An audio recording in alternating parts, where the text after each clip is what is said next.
Hi, I'm Chris White. I'm the Chief of Cardiology at Ochsner Clinic in New Orleans, and I'm here with Michael Jaff. I'm the chair of the MGH Institute for Heart, Vascular, and Stroke Care and co-chair of the meeting this year.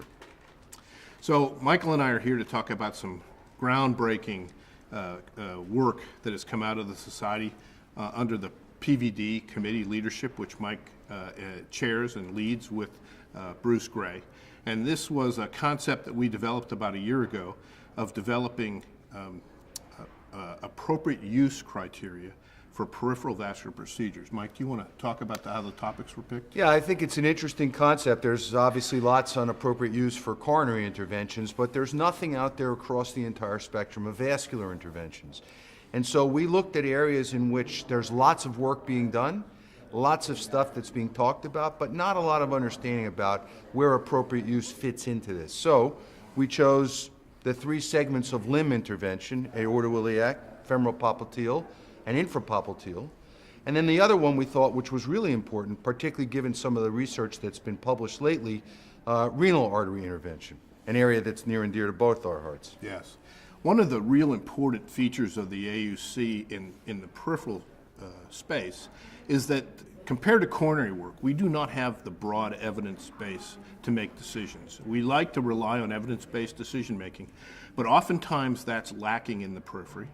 And so the AUC, the appropriate use criteria, help to guide clinicians to make good decisions for their patients where they optimize the benefit that patients can get. So I think that's one of the big contributions this is going to have. Yeah, I think you'll be impressed as you read the first one that's out today, the aorto-iliac one, that this is really designed to help us make decisions about what's right for patients. This isn't a commercial.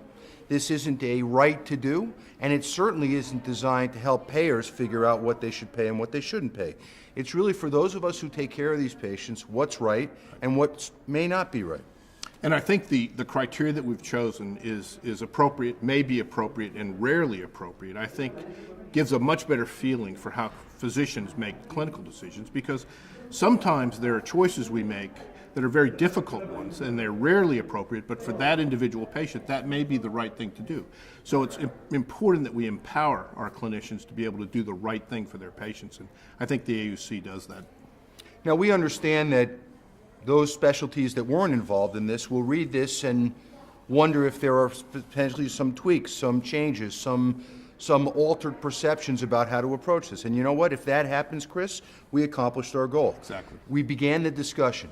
We started to get people to think about this, all on the eye on the patient.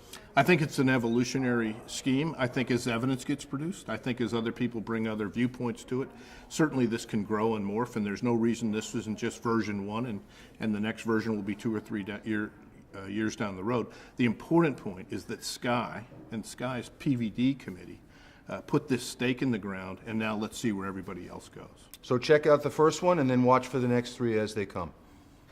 Thanks.